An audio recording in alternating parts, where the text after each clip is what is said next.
Assalamualaikum warahmatullahi wabarakatuh. Selamat datang kembali di channel YouTube Umma Zaka Izud. Apa kabarnya nih teman-temanku semua? Semoga selalu dalam lindungan Allah Subhanahu wa taala, dilancarkan rezekinya, disehatkan badannya dan dimudahkan segala urusannya. Amin amin ya rabbal alamin. Oke, di video kali ini aku akan share kegiatan aku ya teman-teman. Sebenarnya ini video random, tapi ya nggak apa-apa lah ya, daripada hilang begitu aja. Jadi ingin aku up di sini karena aku udah lama nggak up video juga ya.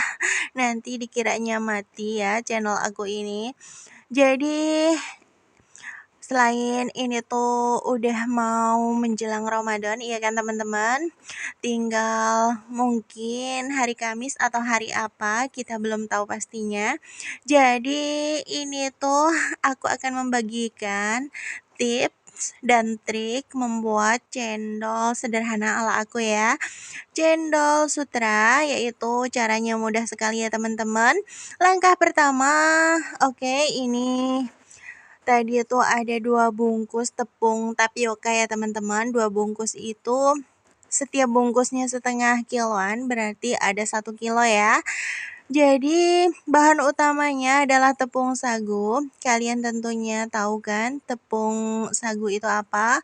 Bisa juga dibilang tapioka atau aci, ataupun kalau orang Palembang nih ini namanya tepung kanji. Jadi sama aja ya teman-teman, antara tapioka, aci, terus sagu ataupun kanji itu adalah saudara. Jadi sama aja gitu. Oke, selanjutnya ya. Langkah selanjutnya yaitu setelah dituang tepungnya itu terus kita kasih pancingan ya teman-teman. Kalau kalian ada yang nanya pancingan apa sih mam, maksudnya yaitu kita pakai pancingan, kalau aku dari cendol ya teman-teman, 1 kilo tepung sagu itu aku kasih 1 cangkir yang warna ungu tadi, seperti itu. Itu alhamdulillah udah bikin berkali-kali, ukurannya pas banget.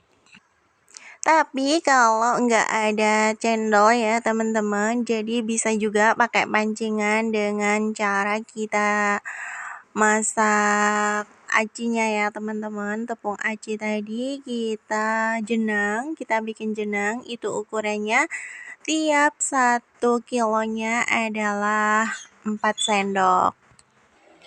Oke, lanjut lagi ke videonya ya teman-teman. Jadi setelah tepung keringnya tadi dikasih pancingan ya, kita ulenin pakai pancingan. Kalau sekiranya udah tercampur rata, lalu kita tuangkan air sedikit demi sedikit ya teman-teman. Jadi jangan langsung banyak nuang airnya, tapi sedikit demi sedikit gitu. Karena takutnya nanti tuh kalau langsung dikasih air banyak, takutnya kebanyakan dan bakalan dia tuh jadi lembek. Tapi kalau sedikit demi sedikit nanti insya Allah hasilnya akan bagus.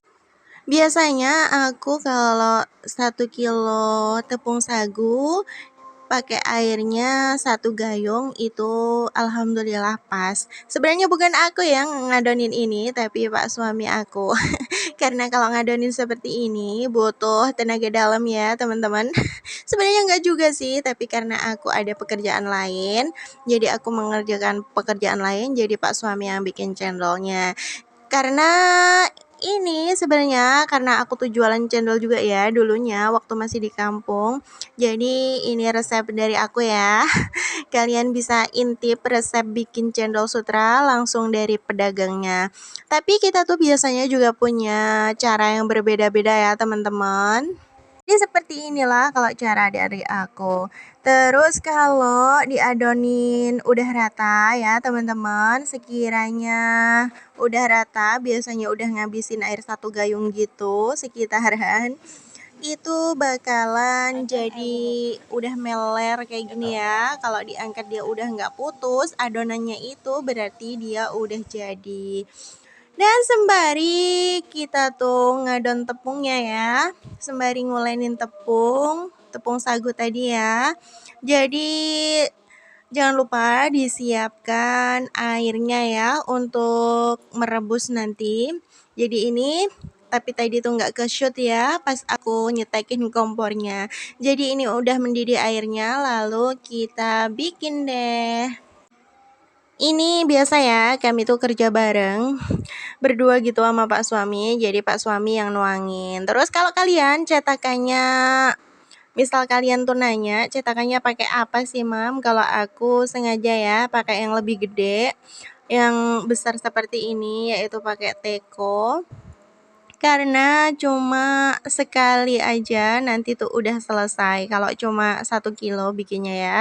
Tapi kalau 2 kilo biasanya ya 2 teko ini. Karena kita tuh biasa kerja bareng ya, jadi lebih enak seperti ini. Jadi Pak suami yang nuang adonannya, terus aku yang ngambilin tepungnya yang udah matang itu, cendolnya ya. Lanjut, itu langsung dimasukkan ke dalam air dingin ya teman-teman. Bisa lebih baik lagi kalau kalian pengen yang lebih baik lagi, yaitu dimasukkan ke dalam air es. Itu hasilnya nanti akan lebih bagus lagi. Sambil apa nih namanya? Sambil diawur-awur gitu ya, biar nanti tuh nggak kempel. Oh ya, jangan salfok sama wajan kuali yang ada di samping itu, karena biasa kalau pagi tuh sebelum subuh aku udah masak ya teman-teman, ini waktu di kampung. Jadi setelah masak nasi, lauk udah matang, jadi aku bikin cendol ini. Oh ya teman-teman, jika kalian ada yang kurang paham ya, buat yang belum pernah bikin, nah boleh ya kalian tanyakan di kolom komentar, asal dengan pertanyaan yang sopan gitu ya teman-teman. Oke. Terus kalau buat kalian juga yang udah sering bikin terus pakai cara lain bukan seperti aku ini, ya mohon maaf karena kita punya cara yang berbeda-beda gitu ya teman-teman. Dan tara, ini dia hasilnya cendol yang tadi kami bikin ya teman-teman sama Pak suami aku. Jadi jadinya tuh panjang banget, panjang-panjang nggak putus-putus. Padahal ini aku nggak pakai apa-apa loh ya, karena kadang tuh ada katanya denger-dengar tuh kalau di pasar pakai apa namanya terawas apa itulah. Kalau aku alhamdulillah enggak ya teman-teman. Jadi alami, bener-bener alami, cuma dari bahan sagu sama pancingan perekat aja, yaitu cendol ataupun aci. Jadi seperti itu. So, kalau nggak pakai pengawet seperti terawas itu emang mudah basi ya teman-teman. Jadi paling dia cuma bertahan 2 hari. Tapi kalau yang dijual di pasar-pasar itu katanya, ini katanya loh ya, dengar-dengar dia tuh dipakein terawas, jadi dia tuh bisa awet banget. Dan lanjut seperti ini ya teman-teman, ini pas udah dikasih pewarnanya. Jadi pewarna hijau itu yang pewarna pandan itu aku masak dulu ya supaya nanti airnya masak juga. Karena air cendolnya juga air apa nih namanya air masak juga. Biasalah orang kampung itu suka yang pakai air masak-masak, nggak mau pakai air mentah. Bahkan orang kampung itu nggak mau ya minum air galon karena ya banyak yang nggak apa nih namanya dia tuh bisa pilek kayak gitulah, pokoknya alergi kalau orang kampung tuh karena udah terbiasa airnya tuh air minum rebusan. Jadi tadi itu aku rebus dulu ya teman-teman pewarna hijau itu di air sedikit gitu mendidih. Setelah itu kita campur ke air banyak, lalu kita tuangkan ke cendolnya. Dan seperti ini ya teman-teman, selamat mencoba. Jadi ini cocok banget ya buat ide jualan juga bisa. Buat kalian yang punya potensi jualan, bisalah ini menghasilkan loh, karena 1 kilo tepung sagu itu bisa menjadi 16 liter. Jadi banyak kan? Oh, buat nyetok sendiri juga bisa nih, karena puasa tuh biasanya kita emak-emak nih suka banget bikin makanan ya. Bisa ini juga dikombinasikan dengan cincau. Rasanya pasti mantul banget. Jadi selamat mencoba. Sekian dulu video dari aku ya teman-teman. Apabila ada salah-salah kata, salah ucap, maafkan aku yang sebesar-besarnya. Terima kasih juga buat kalian yang udah nonton dari awal sampai akhir. Sampai jumpa di video selanjutnya. Wassalamualaikum warahmatullahi wabarakatuh. Dadah.